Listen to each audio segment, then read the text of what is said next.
The billionaire former New York mayor called the impeachment process not good, and said that the country would be better off letting the voters decide. By Rachel Elbaum. Former New York City Mayor Michael Bloomberg would vote to convict President Donald Trump if he were a senator, he told Craig Melvin in an exclusive interview that aired on NBC's Today Show Monday.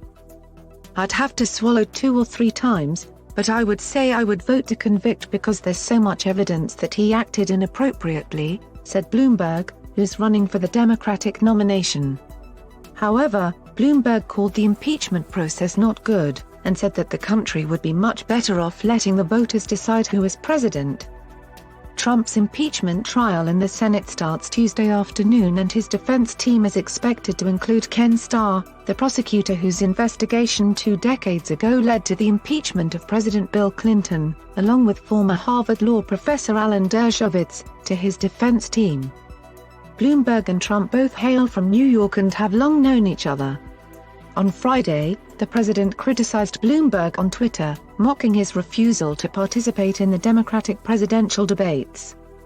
Bloomberg spoke with NBC News during a campaign stop in Tulsa, Oklahoma, where he made a pitch to African American voters on Sunday, speaking about race-based economic inequality.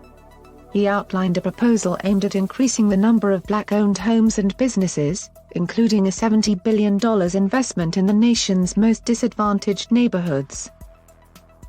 Bloomberg has been criticized for the stop-and-frisk policy he supported as mayor, where New York City police officers made it a routine practice to stop and search multitudes of mostly black and Hispanic men to see if they were carrying weapons. He apologized for it in November, saying he got it wrong. "When we did it, it got out of control.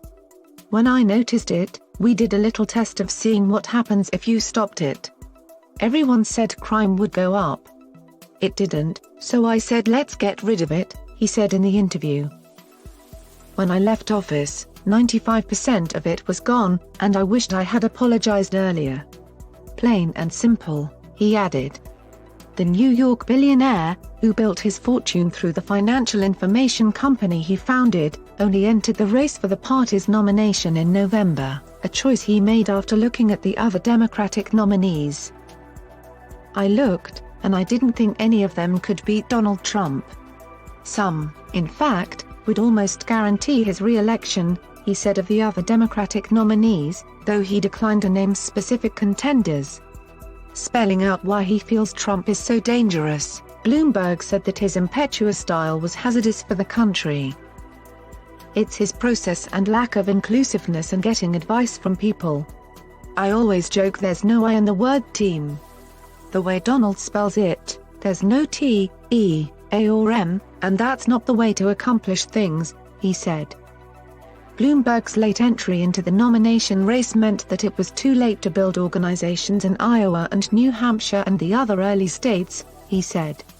In the weeks since his entry, he has built a sizable campaign operation, with many hundreds of staffers in dozens of states.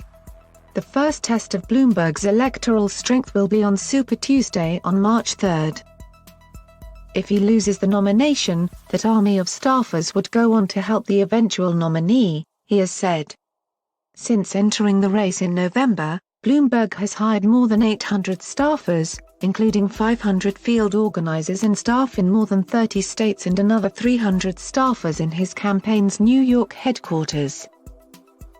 He's already unleashed more than $100 million on advertising and is on track to have a dozen offices in Ohio, 9 in Michigan and 17 in Florida, his campaign has said.